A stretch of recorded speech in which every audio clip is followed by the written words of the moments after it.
मेरा नाम दीपा है। मैं एक डॉक्टर हूँ। अपने शहर की एक ऐसी डॉक्टर जिसका नाम फेमस डॉक्टर की लिस्ट में आता है। मेरा एक अपना बहुत बड़ा अस्पताल था। भगवान की कृपा से मेरे पास सब कुछ था। अगर मेरी ज़िंदगी में कोई नहीं था तो वो मेरा पति था जो मेरी इस दुनिया से जा चुका था। मेरी एक 15 साल की बेटी भी थी जो अभी पढ़ाई कर रही थी। हम दोनों पति पत्नी की लव मैरिज हुई थी। हम दोनों एक दूसरे से बहुत प्यार करते थे। हमने अपनी मोहब्बत को शादी के मकाम तक पहुंचा लिया था। हम दोनों की ज़िंदगी एक दूसरे के साथ बहुत हंसी खुशी गुजर रही थी क्योंकि मेरे पति के माता पिता इस दुनिया में नहीं थे। उनका सिर्फ एक छोटा भाई था और एक बहन थी जिसकी शादी स्विट्ज़रलैंड में हुई थी। वो अपने पति के साथ वहाँ पर रहती थी। 5 या 10 साल में वो 1-2 बार ही हमारे यहाँ आती थी। मेरे पति एक बिजनेसमैन आदमी थे। मरने से पहले उनके माता पिता ने अपनी सारी प्रॉपर्टी अपने तीनों बच्चों के हिस्सों में बराबर से कर दी थी। शादी से पहले भी मैं एक छोटे से अस्पताल में डॉक्टर थी, लेकिन फिर शादी के बाद मेरे पति ने मुझे इतना सपोर्ट किया कि मैंने अपने एक अलग अस्पताल खोल लिया था। शादी के 2 साल बाद मैं प्रेग्नेंट हो गई थी। ये खुशी हम दोनों पति पत्नी के लिए बहुत बड़ी थी, इसलिए हमने इसे खूब सेलिब्रेट किया था। और 9 महीने पूरा होने के बाद मैंने एक प्यारी सी बेटी को जन्म दिया था जो मेरी लाडली बेटी हिमानी थी, जिसे मैं बहुत प्यार करती हूँ। हम दोनों पति पत्नी अपने अपने काम में बिजी रहते थे। मुझे हॉस्पिटल जाना होता था जबकि मेरे पति को ऑफिस जाना होता था। मेरी बेटी जब तक 1 साल की थी मैं उसे अपने साथ हॉस्पिटल लेकर जाया करती थी। उसके बाद मैंने अपनी बेटी के लिए केयर टेकर रख ली थी जो मेरी बेटी का ख्याल रखती थी। हमारी ज़िंदगी इसी तरह से बहुत बिजी शेड्यूल के साथ गुजर रही थी, मगर अच्छी और सुकून से गुजर रही थी। हम दोनों पति पत्नी अपनी बेटी के साथ बहुत खुश थे, मगर एक दिन अचानक एक हादसा हो गया। मेरे पति की एक कार एक्सीडेंट में भयानक मौत हो गई थी। वो हम दोनों माँ बेटी को इस दुनिया से छोड़कर जा चुके थे। अपने पति के चले जाने से मैं बिल्कुल टूट कर रह गई थी। मेरा देवर जो कि जवान था, उसने अपनी मर्जी से शादी कर ली थी और जब मेरे पति के माता पिता की मौत हुई थी और उन लोगों की प्रॉपर्टी के हिस्से बंटवारे हुए थे, उसके बाद मेरे देवर ने अपनी शादी कर ली थी और वो अपनी अलग ज़िंदगी गुजार रहा था। उसे हमसे कभी कोई मतलब नहीं था क्योंकि उसका नेचर और उसकी पत्नी का नेचर बिल्कुल एक जैसा था। दोनों पति पत्नी ज़्यादा किसी से मेल जोल रखना पसंद नहीं करते थे। सुना था कि मेरा देवर बहुत गलत संगतों में पड़ गया है। मेरे पति को तो इतना टाइम ही नहीं होता था कि वो अपने भाई का हालचाल ले सके। और फिर मेरे देवर करण ने भी तो कभी पलटकर अपने भाई को नहीं देखा था।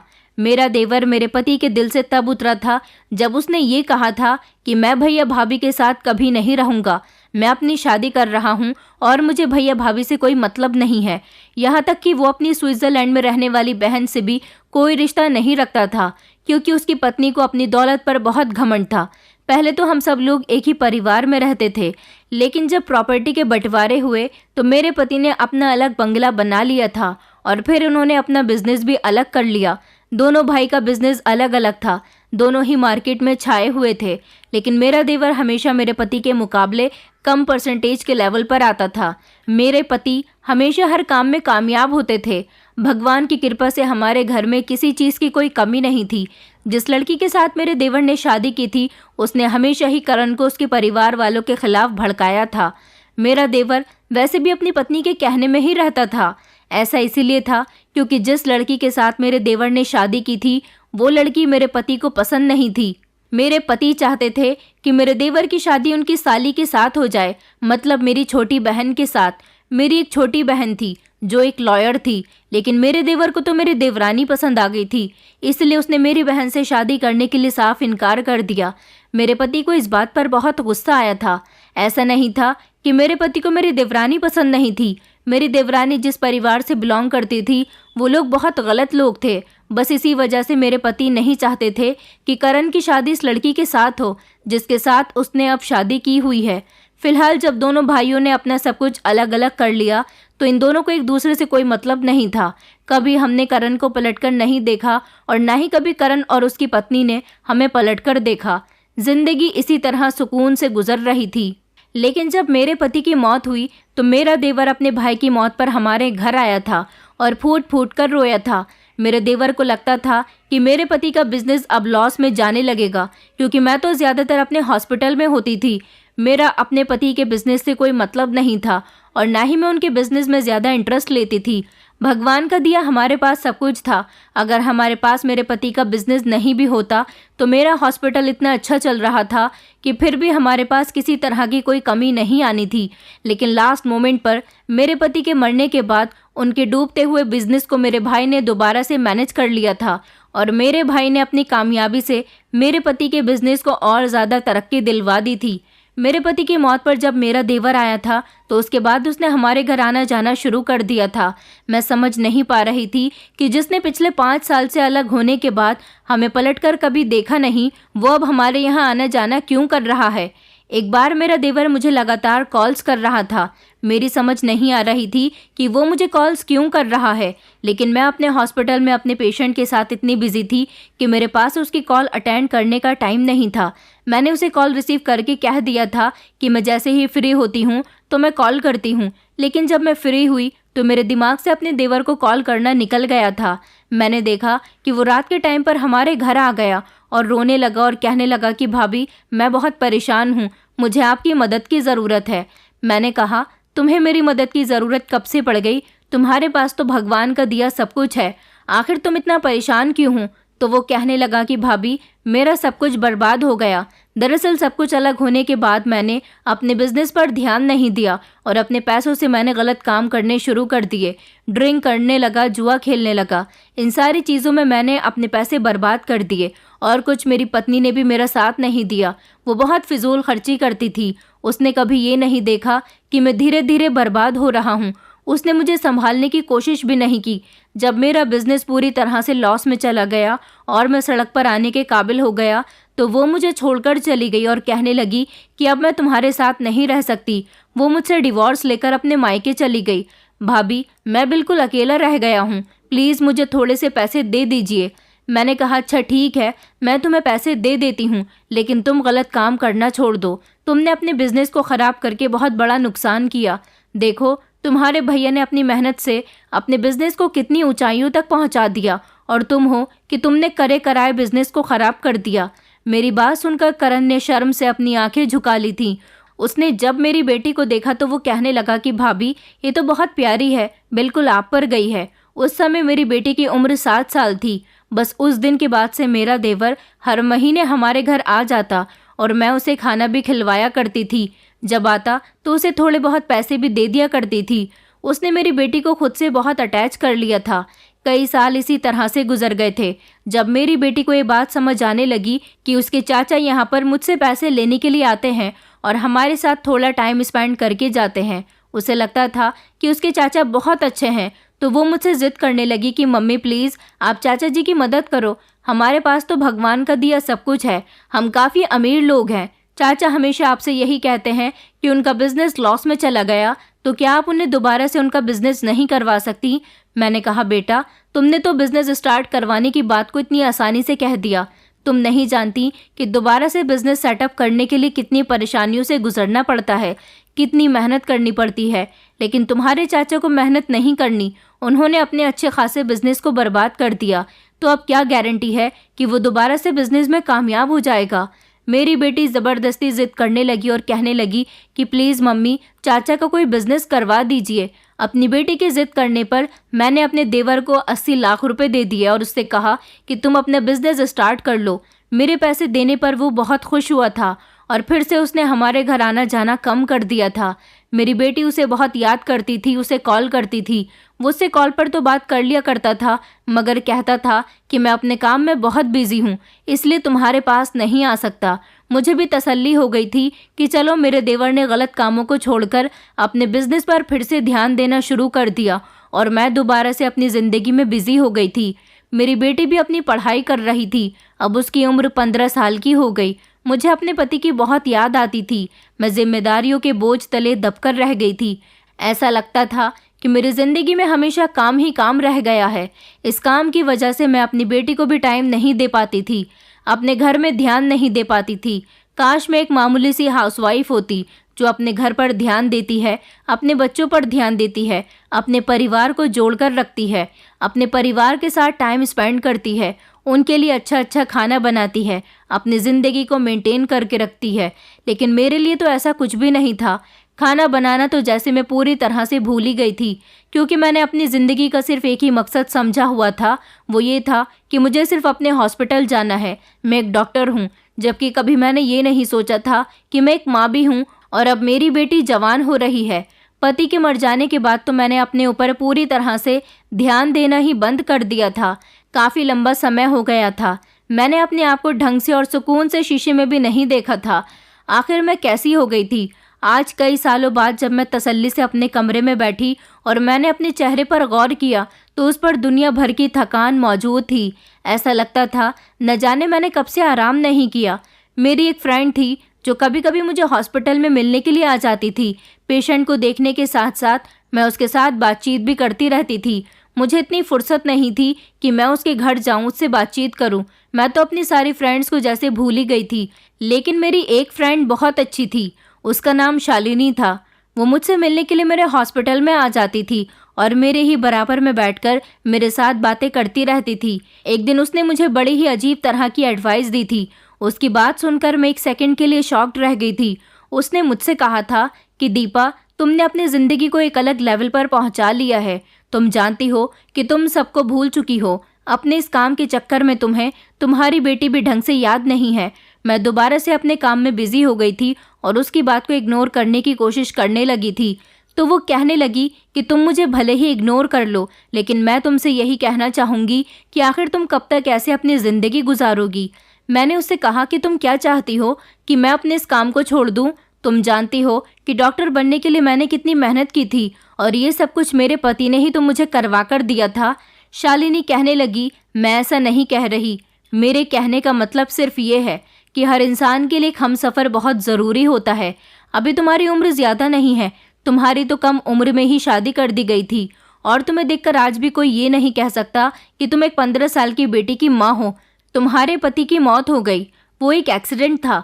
उसके बाद तुम अकेली रह गई। तुमने अपने ऊपर कभी ध्यान ही नहीं दिया। मेरा कहना है कि तुम दूसरी शादी कर लो।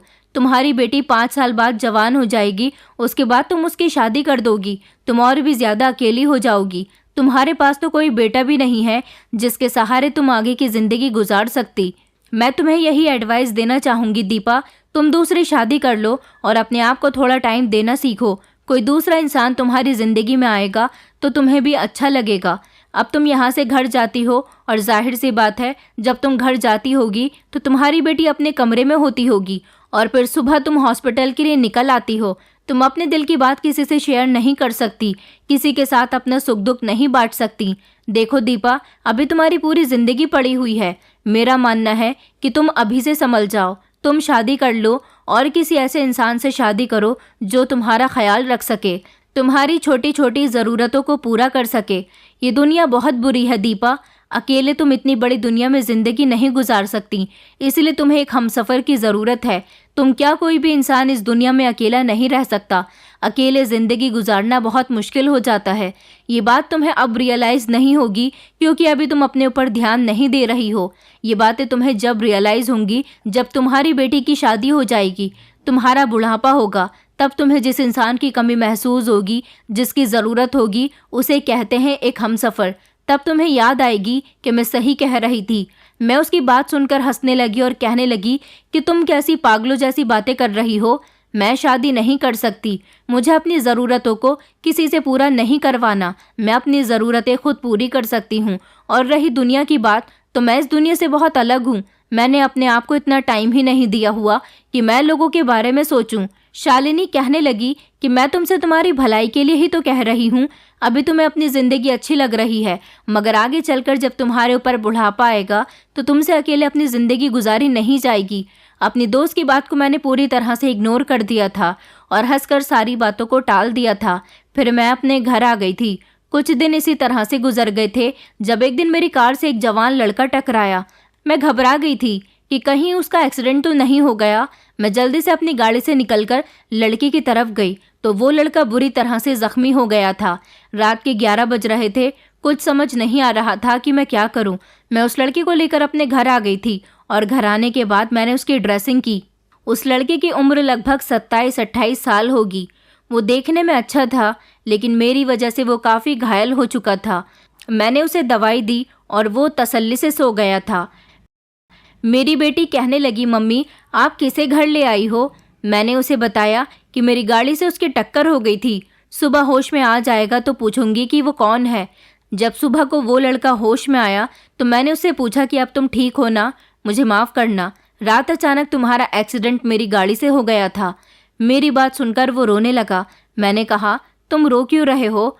तो वो कहने लगा, मैडम मैं तो चाहता था कि मैं मर जाऊं, लेकिन आपने मुझे बचा लिया। मैंने कहा, तुम ऐसी बातें क्यों कर रहे हो? तो वो कहने लगा कि मुझे अपनी ज़िंदगी बुरी लग रही है। मैं कितने समय से एक नौकरी की तलाश कर रहा हूँ, नौकरी है कि मिल ही नहीं रही। मेरे माता पिता इस दुनिया में नहीं है, मैं अनाथ हूँ और सड़कों पर मारा मारा फिरता हूँ। मुझे अपनी ऐसी ज़िंदगी बिल्कुल अच्छी नहीं लगती। न जाने आपने मुझे क्यों बचा लिया। उसकी बात सुनकर मेरे होश उड़ गए थे। मैंने कहा, ऐसी बातें नहीं करते, तुम फिक्र मत करो, मैं तुम्हें थोड़े से पैसे दे दूंगी। वो मेरी बात सुनकर हंसने लगा और कहने लगा, मैडम थोड़े से पैसों से क्या होता है? मैं किसी का सहारा या मदद नहीं लेना चाहता, बल्कि मैं चाहता हूँ कि मैं कहीं पर काम करूँ, मेहनत से पैसा कमाऊँ और इज्जत से सर उठाकर जीऊँ, चाहे मुझे कोई भी काम मिल जाए। मैं तो किसी के घर में नौकरों की तरह काम करने के लिए भी तैयार हूँ, मगर मुझे कोई नौकरी पर रखना ही नहीं चाहता। आजकल गरीबों को कोई नौकरी भी देने के लिए तैयार नहीं है। बस मैं अपनी गरीबी को लेकर ही सारी ज़िंदगी रोता आया हूँ। इसी सबसे तंग आकर सड़क पर सदमे में निकल पड़ा था। आपकी गाड़ी कब मेरे सामने आ गई मुझे पता ही नहीं चला। इस लड़के की बात सुनकर मुझे इस पर दया आ गई थी। उसने अपना नाम मुझे अविनाश बताया था। मैंने उससे कहा कि तुम मेरे घर में नौकरी कर लेना। वैसे भी हमारे घर से एक नौकरानी पिछले दिनों काम छोड़कर चली गई। क्या तुम मेरे घर में रहकर झाड़ू बर्तन कर सकते हो? वो मेरी बात सुनकर कहने लगा कि जी मैडम, मैं तो कोई भी काम करने के लिए तैयार हूँ, मगर एक परेशानी है। मैंने कहा, हाँ बताओ क्या परेशानी है? तो वो कहने लगा कि आपने मुझे नौकरी देकर इतना बड़ा उपकार कर दिया है, तो आप मेरे लिए एक उपकार और कर दो, मुझे यहाँ रहने की भी जगह दे दो, क्योंकि मेरा अपना रहने का कोई ठिकाना नहीं है। मैं दिन तो यहाँ पर काम करके गुजार लूँगा, मगर रात गुजारना मेरे लिए बहुत मुश्किल होता है।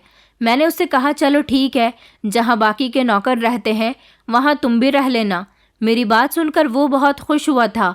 कुछ दिन तक उसकी दवाइयाँ चलती रही थी और फिर जब वो बिल्कुल ठीक हो गया तो मेरे घर में कामों में लग गया था। वो मेरे घर के हर कमरे की सफाई लगाया करता था और बाकी के नौकर अपना अपना काम करते थे। मेरी बेटी कहती थी कि मम्मी, ये अंकल मुझे ठीक नहीं लगते, आपने इनको हमारे यहाँ नौकरी पर क्यों रखा है? ऐसे किसी पर भी विश्वास करके आप उनको नौकरी पर कैसे रख सकती हो? मैंने अपनी बेटी को समझाया, बेटा ऐसे किसी के बारे में नहीं कहते, वो बेचारा बहुत लाचार और बेसहारा है। किसी बेसहारा को सहारा देना अच्छी बात है। मेरी बात सुनकर मेरी बेटी बेफिक्र हो गई थी। मेरी बेटी के कॉलेज के स्टूडेंट्स कुछ दिनों के लिए गोवा घूमने के लिए जा रहे थे। मेरी बेटी भी उन लोगों के साथ ट्रिप पर जा रही थी। मैं सुबह को अपने हॉस्पिटल जाने के लिए निकल जाती थी, जबकि अविनाश मेरे पीछे घर के सारे काम किया करता था। मैंने बाकी सारे नौकरों से अविनाश के बारे में पूछा था कि ये कैसा काम करता है, तो नौकर कहते थे कि काम तो सही करता है। संडे को मैं अपने कमरे में बैठी हुई थी जब अचानक अविनाश मेरे कमरे की सफाई करने के लिए आया। सफाई करते करते अचानक उसने मेरी तरफ देखा और कहने लगा, मैडम मुझे आपसे कुछ बात करनी है।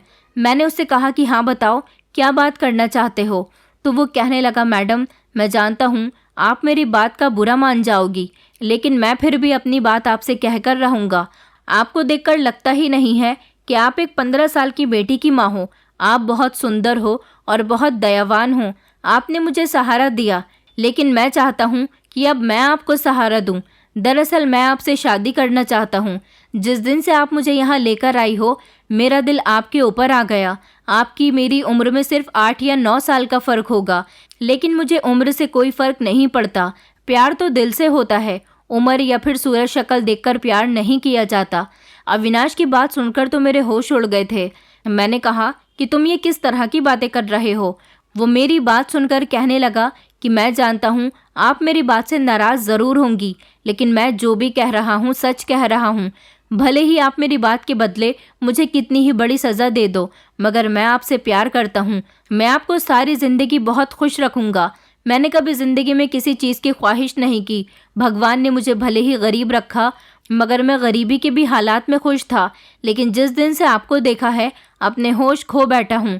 आपको अपनी पत्नी बनाना चाहता हूँ, आपको अपना नाम देना चाहता हूँ। मैंने कहा, अविनाश बंद करो अपनी बकवास, अब इससे आगे बोलने की ज़रूरत नहीं है, वरना तुम्हें नौकरी से निकाल दूंगी। अविनाश कहने लगा कि जी मैडम ठीक है, अगर आप ऐसा करना चाहती हो तो आप मुझे बेशक नौकरी से निकाल देना, मैं आपकी इस बात से डरा नहीं, क्योंकि मैं आपसे दिल से प्यार करता हूँ। ये कहकर वो मेरे कमरे से निकल गया था और मैं फटी फटी नज़रों से उसकी तरफ देख रही थी। मैं उसकी बातें सुनकर चौंक गई थी। उसकी बातें मेरे दिमाग में इधर उधर घूम रही थी। मेरी समझ नहीं आ रहा था कि आखिर वो मुझे पसंद क्यों कर रहा है। ये बात तो सच थी कि मैं 15 साल की बेटी की मां लगती ही नहीं थी। मैं बहुत खूबसूरत थी। अविनाश भी देखने में अच्छा था, एक अच्छा और ईमानदार इंसान था, क्योंकि मेरे घर के नौकरों ने बताया था कि अभी तक उसने अपनी मर्जी के मुताबिक घर में कुछ भी नहीं किया। घर के जितने भी नौकर थे वो अपनी मर्जी के हिसाब से खाना निकालकर अपने घर ले जाते थे। मैं कभी किसी को कुछ नहीं कहती थी, लेकिन अविनाश ने अभी तक अपने काम के अलावा हमारे घर की किसी भी चीज़ को बेवजह हाथ नहीं लगाया था। मेरे दिमाग में अपनी दोस्त की कही हुई बात याद आने लगी। उसने मुझसे कहा था कि बुढ़ापे का सहारा एक अच्छा हमसफ़र होता है। आज मुझे अपने पति की याद आ रही थी और साथ ही साथ मैं अविनाश के बारे में भी सोच रही थी, क्या वो सच में मुझसे प्यार करता है। मैंने काफ़ी देर तक अविनाश के बारे में सोच विचार किया और फिर यही हल निकाला कि मुझे अविनाश का प्रपोज़ल एक्सेप्ट कर लेना चाहिए। मुझे उसके साथ शादी कर लेनी चाहिए। वो भी तो बेचारा बेसहारा है, उसके आगे पीछे कोई नहीं है। इस तरह वो मुझे कहीं लेकर नहीं जाएगा, बल्कि मेरे ही घर में रहेगा। मैंने अभी ऐसा सिर्फ अपने दिमाग में सोचा था। अविनाश को कोई जवाब नहीं दिया था। अगले दिन मैं अस्पताल गई तो मेरे पास एक बूढ़ी औरत रोती हुई आई थी। वो बेचारी बहुत गरीब और लाचार औरत थी। कहने लगी कि मैडम मेरा इलाज कर दो, मगर मेरे पास इलाज के पैसे नहीं हैं। उसकी परेशानी सुनकर मैंने उसका ट्रीटमेंट शुरू कर दिया था, लेकिन हैरानी वाली बात ये थी कि उसके साथ कोई भी नहीं आया था। मैंने कहा, आंटी आपको अपने साथ किसी को लेकर आना चाहिए था। तो वो मुझसे कहने लगी कि बेटी, इस दुनिया में मेरा अपना कोई भी नहीं है। मैंने कहा, ये क्या कह रही हैं आप? तो फिर आप अपना गुजारा कैसे करती हैं? तो वो कहने लगी कि लोगों के घरों में काम कर लेती हूँ, थोड़ा बहुत खाने पीने को मिल जाता है। मेरी 2 बेटियां थी। मेरा पति तो मुझे कई साल पहले छोड़कर चला गया था। मैंने अपनी बेटियों की शादी कर दी। वो दोनों अपनी ससुराल में सुखी रह रही हैं और दोनों की शादी भी दूसरे शहरों में हुई है। वो दोनों पलटकर मुझे नहीं देखती। इस बुढ़ापे में मैं अकेले ही दर दर की ठोकरें खा रही हूँ। मुझे अपना पति बहुत याद आता है। मेरा पति मुझसे बहुत प्यार करता था। अगर आज वो जिंदा होता तो शायद मैं इस तरह अकेली ना होती। वो भले ही मेरी तरह बूढ़ा होता, मगर एक हमसफ़र का साथ बुढ़ापे में बहुत ज़रूरी होता है। कोई ऐसा नहीं है जो मुझे डॉक्टर के पास ले आता। काश वो जिंदा होता तो हम दोनों पति पत्नी एक दूसरे का हाथ पकड़कर एक दूसरे का सहारा बन जाते, मगर मैं तो बिल्कुल लाचार हूँ। मेरा हाथ पकड़ने वाला तो कोई भी नहीं है। उस बूढ़ी औरत की बात सुनकर मेरी आंखों में आंसू आ गए थे। आज मुझे अपनी दोस्त की कही गई बात का असल मतलब समझ आया था और आंटी की हालत देखकर मैंने अपने दिल में फैसला कर लिया था कि मैं अविनाश से शादी कर लूँगी। वो गरीब है तो क्या हुआ, मुझसे उम्र में कम है तो क्या हुआ, मुझसे प्यार करता है, मेरा हमेशा ख्याल रखेगा, मेरे आने वाले समय में मेरा साथ देगा। बस यही सब कुछ सोचकर मुझे उससे शादी करनी है। मैं जब घर गई तो मैंने अविनाश को बता दिया था कि मैं उससे शादी करने के लिए तैयार हूँ। मेरी बात सुनकर तो वो बहुत खुश हुआ था और उसने कहा कि मैं आपको यकीन दिलाता हूँ कि मैं सारी ज़िंदगी आपको बहुत खुश रखूँगा। मगर अब परेशानी ये थी कि मैं अपनी बेटी से कैसे बात करती। अब मुझे अपनी बेटी के घर आने का इंतज़ार था। जैसे ही वो घर आई तो मैंने उसे बताया कि मैं शादी करने जा रही हूँ। मेरी बात सुनकर मेरी बेटी चौंक गई थी। वो कहने लगी, मम्मी आप ये कैसी बातें कर रही हो? मुझे तो अपने कानों पर विश्वास नहीं हो रहा कि शादी की बात आप ही कर रही हो या कोई और कर रहा है। मैंने कहा, बेटी तुम सही सुन रही हो, मैं अविनाश के साथ शादी करना चाहती हूँ। मेरी बेटी चौंक कर कहने लगी कि हमारे घर में काम करने वाला नौकर जिसे आपने इस घर में जगह दी हुई है? मैंने कहा, हाँ तुमने बिल्कुल सही सुना। मेरी बात सुनकर मेरी बेटी कहने लगी, मम्मी मैं ऐसा कभी नहीं होने दूंगी। आप पागल तो नहीं हो गई हो? इस उम्र में आपको शादी करने की पड़ रही है और फिर आपने उसकी उम्र नहीं देखी, वो आपसे उम्र में बहुत छोटा है। मैंने कहा, शादी करने की कोई उम्र नहीं होती। तुम शादी करके अपनी ससुराल चली जाओगी। तुमने सोचा है कि मैं सारी ज़िंदगी अकेले कैसे गुजारूंगी? मेरी बेटी कहने लगी कि आपने सोचा है कि दुनिया वाले क्या कहेंगे? मैंने कहा, मुझे दुनिया वालों की कोई परवाह नहीं है। मैं अपने आने वाले समय के लिए ये सब कुछ कर रही हूँ। मेरी बात सुनकर मेरी बेटी को बहुत गुस्सा आया था और वो चिढ़ती हुई अपने कमरे में चली गई थी। मेरी बेटी को तो शुरू से ही अविनाश बहुत बुरा लगता था। अब वो उसके साथ बहुत गलत बिहेव करने लगी थी, हमेशा उस पर चिल्लाती रहती थी। लेकिन मैंने अविनाश से कह दिया था कि तुम्हें मेरी बेटी की किसी भी बात का बुरा मानने की ज़रूरत नहीं है। अविनाश और मैं एक दूसरे के साथ कोर्ट मैरिज करना चाहते थे और वो दिन भी आ गया था जब हम दोनों शादी करने वाले थे। मेरी बेटी मुझसे बात नहीं कर रही थी, मगर मेरी आंखों पर तो जैसे उस समय पट्टी बंधी हुई थी। मुझे अपनी बेटी की नाराज़गी भी दिखाई नहीं दे रही थी। मैं जब शादी करने जा रही थी उससे पहले मेरी बेटी मेरे पास आई और कहने लगी कि मम्मी, आप एक बार और सोच लो, आप बहुत गलत कदम उठाने जा रही हो। मुझे अपनी बेटी की बातों से कोई फ़र्क नहीं पड़ रहा था और मैं उसे इग्नोर करती हुई घर से निकल गई थी। और फिर जब हम दोनों घर वापस आए तो हम दोनों एक दूसरे के साथ शादी के बंधन में बंध चुके थे। उस दिन मेरी बेटी बहुत रोई थी और उस दिन के बाद से उसने मुझसे किसी तरह की कोई बात नहीं की। वो घर में आती और अपने कमरे में आकर बंद हो जाती थी। मुझे किसी बात से कोई फ़र्क नहीं पड़ रहा था और फिर मैं अपने पुराने रूटीन पर आ गई थी। मेरे पति ने घर के कामकाज करना छोड़ दिया था, बल्कि वो अब मेरे घर में आराम और सुकून से रहने लगा था। मैं अपने अस्पताल में बिजी होती थी, लेकिन जब रात को मैं घर आती तो मैं नोटिस करती थी कि मेरा पति किसी से फ़ोन पर बात कर रहा होता था और मेरे आते ही वो फ़ोन कट कर दिया करता था और मुझे प्यार भरी बातों पर बहलाने लगता था। ऐसा मैं कई बार देख चुकी थी, लेकिन ज़्यादा थकी हुई होती थी, इसलिए अपने पति के साथ थोड़ा बहुत टाइम स्पेंड करती और उसके बाद सो जाती थी। इस दौरान मेरी बेटी से मेरी कोई बातचीत नहीं हो रही थी। एक दिन जब मैं रात को देर से घर आई तो मुझे मेरी नौकरानी ने बताया कि मैडम, अविनाश सर आपके जाने के बाद घर में इधर उधर टहल टहल कर ना जाने क्या ढूंढते रहते हैं और उनकी ये हरकतें आपकी बेटी को बिल्कुल भी अच्छी नहीं लगती। मैंने नौकरानी से कहा कि अच्छा ठीक है, मैं अविनाश से बात करती हूँ। नौकरानी कहने लगी कि मैडम, आप उनको मत बताना कि मैंने आपको ये सब कुछ बताया, क्योंकि वो जब से आपके पति बने हैं नौकरों पर बहुत हुक्म चलाने लगे हैं। मैंने उससे कहा अच्छा ठीक है। ये बात तो मैं भी कई दिनों से नोटिस कर रही थी कि जब से अविनाश की मेरे साथ शादी हुई थी वो अपने अंदर काफ़ी बदलाव ले आया था, लेकिन अभी भी मेरा पति किसी से फ़ोन पर इस तरह से बात करता था कि मुझे आवाज़ नहीं आती थी और मेरे पूछने पर कहता कि उसके किसी दोस्त की कॉल आई है, जबकि उसका तो कोई दोस्त ही नहीं था। उसने तो मुझे बताया था कि उसके आगे पीछे कोई भी नहीं है, उसे कोई सहारा नहीं देता।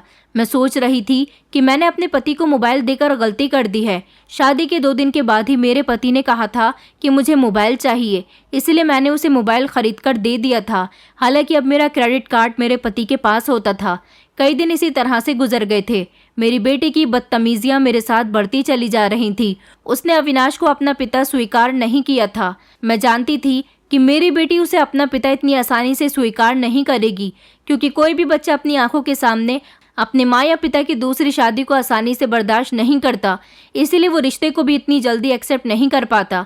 एक दिन जब मैं रात को अपने घर आई तो मैंने देखा कि मेरा पति घर में मौजूद नहीं था।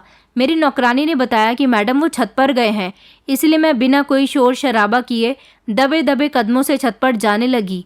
देखने लगी कि आखिर मेरा पति रात के 11 बजे छत पर क्या कर रहा है, जबकि सर्दियों के दिन थे और ठंडी ठंडी हवाएं चल रही थी। मैं छत पर गई तो अचानक मेरे कदम रुक गए थे, क्योंकि मेरा पति किसी से बात कर रहा था। शायद वो फ़ोन पर बात कर रहा था और मुझे उसके बोलने की आवाज़ आ रही थी। मैं खामोशी से सहम कर खड़ी हो गई थी ताकि उसकी बात सुन सकूं। मेरा पति किसी से कह रहा था कि आप फिक्र मत करो सर, मैं जल्दी ही अपना काम पूरा कर लूँगा। अभी मेरी पत्नी ने मुझे तिजोरी की चाबी नहीं दी है, पहले मैं उसका भरोसा जीतना चाहता हूँ। मैं चाहता हूँ कि वो अपने घर की तिजोरी की चाबी, अपना बैंक बैलेंस सब कुछ मेरे नाम कर दे। उसके बाद तो आप जानते ही हो कि आपके दिन अच्छे हो जाएंगे। मेरी पत्नी अभी मुझे सिर्फ अपना क्रेडिट कार्ड ही दे चुकी है, जिस पर मैं खूब शॉपिंग कर रहा हूँ। आप फिक्र मत करो, मैं उसे बर्बाद करके रहूँगा। अपने पति की बात सुनकर मेरे पैरों तले से ज़मीन निकल गई थी। फिर उसने कहा था कि आज रात मैंने प्लान बनाया है कि अपनी पत्नी को किसी तरह नींद की दवाई देकर सुला देना है और उसके बाद ही मुझे अपना ये काम करना होगा, क्योंकि जब वो घर आती है और सो जाती है तो मुझे डर रहता है कि कहीं मेरी छानबीन करने से वो उठ न जाए। इसलिए मैं आज उसे बेहोश करने के बाद अपना काम करने वाला हूँ। अपने पति की बात सुनकर तो मेरे पैर कांपने लगे थे।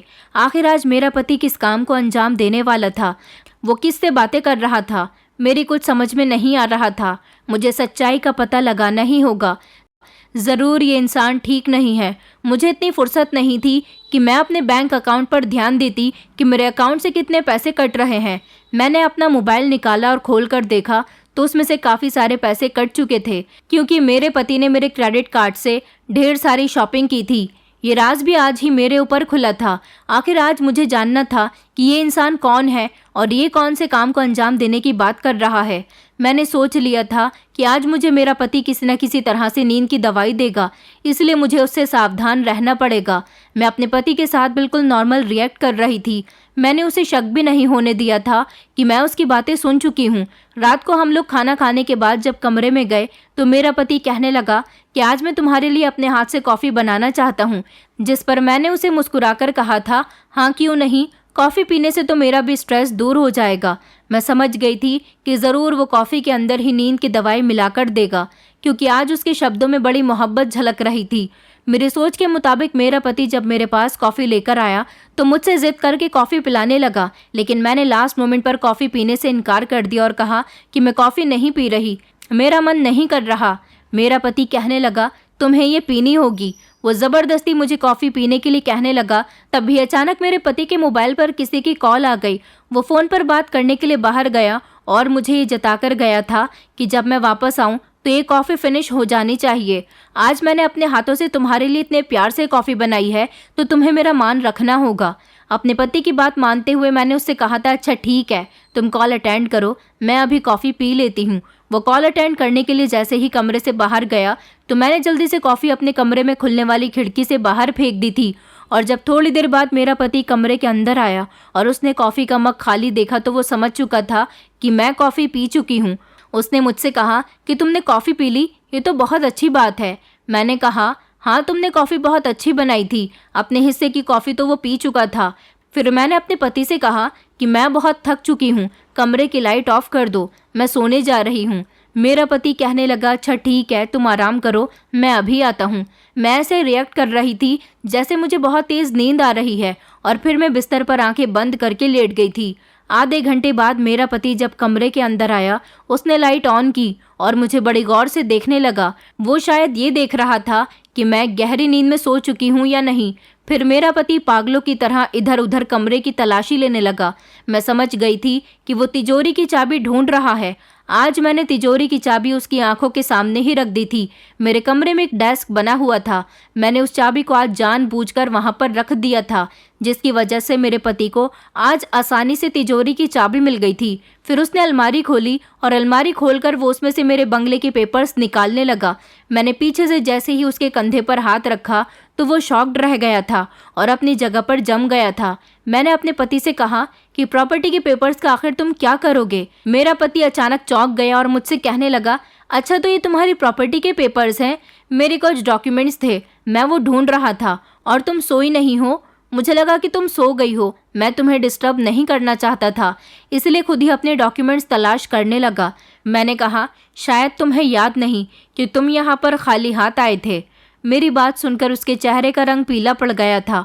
वो सोच विचार करने लगा और कहने लगा कि मैंने तो अपने डॉक्यूमेंट्स ऑनलाइन बनवा लिए थे। मैंने कहा, तुम झूठ बोल रहे हो। मैंने उसके हाथ से अपने प्रॉपर्टी के पेपर लेना चाहे तो उसने अपना हाथ पीछे कर लिया और मैं उसका ये रूप देखकर बहुत घबरा गई थी। वो पेपर्स लेकर भागने लगा और मेरे होश उड़ गए थे कि वो मेरी प्रॉपर्टी के पेपर्स कहाँ लेकर जा रहा है। मैंने ज़ोर ज़ोर से चिल्लाना शुरू कर दिया। मैं भी उसके पीछे भागने लगी। वो इतनी तेज़ भाग रहा था कि दरवाजे तक चला गया, लेकिन मैंने ज़ोर ज़ोर से गार्ड्स को आवाज़ देनी शुरू की और कहा कि इसे पकड़ लो। शायद मेरे शोर की आवाज़ से गार्ड्स ने घर के दरवाजे को घेर लिया था और इस तरह मेरा पति अविनाश पकड़ा गया था।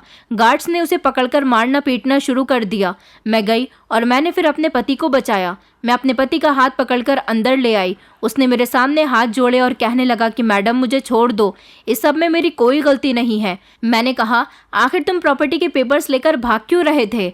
वो मेरी बात सुनकर कहने लगा कि मुझे माफ़ कर दीजिए मैडम, इसमें मेरी कोई भी गलती नहीं है। मैंने कहा, तुम्हारी गलती है या नहीं ये तो मैं अभी पता लगाती हूँ, पहले मैं पुलिस को कॉल करती हूँ। मेरी बेटी कहने लगी कि मैं तो आपसे पहले ही कह रही थी मम्मी, ये कोई फ्रॉड इंसान है। मैंने अपनी बेटी से कहा कि तुम खामोश हो जाओ, मैं खुद इस केस को हैंडल कर लूँगी, लेकिन अविनाश बार बार यही कह रहा था कि इसमें मेरी कोई गलती नहीं है। मैं पुलिस को कॉल कर चुकी थी। मैंने अविनाश से पूछा कि अब सच सच बता दो कि आखिर तुम ऐसा क्यों कर रहे हो और तुम उस दिन छत पर फ़ोन पर किससे बातें कर रहे थे। मेरी बात सुनकर वो कहने लगा, पहले आप मुझसे वादा करो कि आप पुलिस को नहीं बुलाओगी। मैं एक गरीब इंसान हूँ। मैंने कहा, अच्छा ठीक है, नहीं बुलाती। अब जल्दी से मुझे सब कुछ सच सच बता दो। अविनाश ने मुझे बताया कि मुझे आपके पास भेजा गया था। जानबूझकर मैं आपकी गाड़ी के आगे आ गया था और फिर आप मुझे अपने साथ अपने घर ले आई। मैं चाहता ही यही था कि आप मुझे अपने घर ले आओ और फिर मैंने आपको अपनी बातों में लेकर आपसे शादी कर ली। दरअसल मैं आपका भरोसा जीतना चाहता था क्योंकि आप एक अमीर औरत हो और अमीर लोग अपनी प्रॉपर्टी के कागजात बड़ी संभाल कर रखते हैं।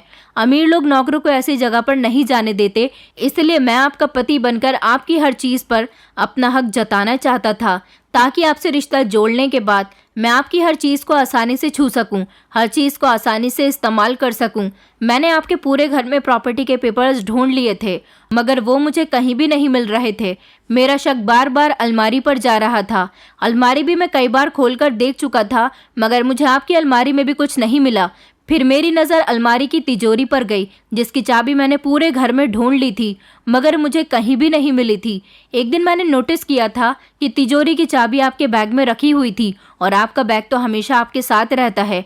आज मुझे किसी भी तरह से आपकी प्रॉपर्टी के पेपर्स निकालकर अपने मालिक को देने थे, इसलिए मैंने आपको कॉफ़ी में नींद की दवाई मिलाकर दे दी थी। और जब मैं तिजोरी की चाबी ढूंढने लगा और आपका पर्स भी तलाश करने लगा तो मुझे आज डेस्क पर ही तिजोरी की चाबी रखी हुई दिख गई। इसीलिए मैं प्रॉपर्टी के पेपर्स निकाल रहा था। आपने जब मुझे पकड़ लिया तो मैं बहुत डर गया था कि आप मुझे पकड़ न लो, लेकिन मुझे अपने मालिक का काम भी पूरा करना था और आप मुझे पकड़ चुकी हो। मैंने आपको सब कुछ बता दिया। मैंने कहा, वो सब मैं जानती हूँ क्योंकि मैंने फ़ोन पर तुम्हारी सारी बातें सुन ली थी। इसलिए मैंने तुम्हारे हाथ की बनी हुई कॉफ़ी नहीं पी और मैं सोने का नाटक कर रही थी। अब ये बताओ कि तुम्हारा मालिक कौन है और किसने तुमसे ये सब कुछ करवाया है। मेरी बेटी भी ये सब कुछ खड़ी हुई सुन रही थी। मेरी बेटी कहने लगी कि जल्दी बताओ वरना अभी पुलिस को बुला लूँगी। अविनाश डर गया और कहने लगा कि मैं करण साहब का नौकर हूँ और एक गरीब इंसान हूँ। उन्होंने मुझे ऐसा करने के लिए कहा था। उन्होंने कहा था कि तुमने अगर मेरी भाभी को पटा लिया तो मैं तुम्हें ढेर सारे पैसे दूंगा और वो अभी तक मुझे काफ़ी सारे पैसे दे चुके हैं। अविनाश की बात सुनकर मेरे होश उड़ गए थे कि ये सब कुछ करण आखिर क्यों करवा रहा था। थोड़ी देर के बाद हमारे घर में पुलिस आ चुकी थी क्योंकि मेरी बेटी ने अविनाश को अरेस्ट करने के लिए पुलिस को बुलवा लिया था। अविनाश को पुलिस के हवाले कर दिया गया और अविनाश ने पुलिस को सब कुछ सच सच बता दिया कि उससे ये सब कुछ किसने करवाया था। पुलिस ने अविनाश के बयान पर करण को भी अरेस्ट कर लिया। करण ने मेरे साथ ऐसा इसलिए किया था क्योंकि वो अपना बिजनेस और अपनी सारी प्रॉपर्टी सब कुछ बर्बाद कर चुका था। अब उसकी नज़र मेरे घर पर और मेरे बिजनेस पर थी जो कि मेरे पति का था। वो चाहता था कि किसी तरह से मेरा सब कुछ अपने हवाले कर ले, इसलिए उसने बहाने से अविनाश को मेरे घर में घुसवा दिया और जब वो मेरा पति बन गया उसने मेरा भरोसा जीत लिया तो वो चाहता था कि वो किसी तरह मेरे घर से प्रॉपर्टी के पेपर्स निकाल कर करण को दे दे ताकि करण मेरा सब कुछ मुझसे छीन सके और वो मेरी प्रॉपर्टी को अपने नाम करवा ले। लेकिन सही समय पर मेरी आंखें खुल गई थी। पुलिस ने करण को भी अरेस्ट कर लिया था। कुछ हमारे अपने ही होते हैं जो हमारे साथ अच्छा बनने की एक्टिंग करते हैं मगर वो अच्छे नहीं होते। मेरी बेटी को जब पता चला कि उसके सगे चाचा ने ही ये सब कुछ किया है तो वो अपने चाचा से नफरत करने लगी थी। मैंने अपनी बेटी से माफ़ी मांगी थी क्योंकि मैं भी अविनाश की बातों में आ गई थी। वो मुझे समझा रही थी कि मुझे अविनाश से शादी नहीं करनी चाहिए मगर मैंने उसकी बात नहीं मानी। कभी कभी हमारे छोटे भी हमें समझाने की बात करते हैं लेकिन हम उनकी बात को इग्नोर करके बहुत बड़ा नुकसान उठा लेते हैं। मैं आप लोगों से यही कहना चाहूँगी कि कभी भी किसी अनजान की बातों पर विश्वास मत करना, चाहे वो आपको अपनी कितनी ही बुरी दास्तान क्यों न सुनाए। करण और मेरा पति दोनों ही पुलिस के पास हैं और मैंने उन दोनों को सख्त से सख्त सज़ा दिलवाई। मेरे लिए यही काफ़ी है कि मैं अपनी बेटी का सहारा हूँ और मेरी बेटी मेरा सहारा है। मुझे अपने देवर पर विश्वास नहीं करना चाहिए था, उसकी झूठी मोटी बातों में नहीं आना चाहिए था। मुझे लगा था कि वो बदल गया है मगर एक नियत ख़राब इंसान कभी नहीं बदल सकता। उसने तो ये भी नहीं सोचा कि वो अपने ही सगे भाई की जायदाद अपने हवाले करना चाहता है जबकि उसका हिस्सा तो उसके पिता पहले ही उसको देकर जा चुके हैं। अपना सब कुछ बर्बाद करने के बाद उसकी नज़र मेरे पति के घर और उनकी जायदाद पर थी। उसने तो ये भी नहीं सोचा कि उसका भाई दुनिया से जा चुका है, उसे अपनी भाभी और अपनी भतीजी का ही ख्याल कर लेना चाहिए था। लेकिन कुछ रिश्तेदार ऐसे होते हैं जिनको किसी बात से कोई मतलब नहीं होता और वो हमेशा हमारे साथ इस तरह से मिलते हैं जैसे उन्हें हमारी बहुत परवाह है, मगर वो हमारे पीठ पीछे वार भी कर देते हैं। मेरे देवर ने मेरी पीठ पीछे बहुत बड़ा वार किया था। मैं आज भी अपनी उस गलती पर शर्मिंदा होती हूँ कि मैं अपनी बेटी की बात मान लेती और अविनाश से शादी ना करती, मगर क्या कर सकते हैं, जब तक इंसान को ठोकर नहीं लगती तब तक उसे अपनी गलती का एहसास नहीं होता। मुझे भी ठोकर लग गई थी और अब मैं संभल कर चलना सीख गई हूँ। मेरी बेटी अब काफ़ी बड़ी हो गई है और वो अपने डैड का बिजनेस संभाल रही है अपने मामा जी के साथ मिलकर। मैं आज भी अपने अस्पताल में डॉक्टर हूँ और अपनी ज़िंदगी में खुश और बिजी हूँ। दोस्तों, उम्मीद करती हूँ आपको हमारी कहानी पसंद आई होगी। कहानी पसंद आई है तो वीडियो को लाइक करें, चैनल पर नए हैं तो चैनल को सब्सक्राइब करें और हाँ, नोटिफिकेशन बेल को ज़रूर दबाएं ताकि अगली अपडेट सबसे पहले आपको मिले।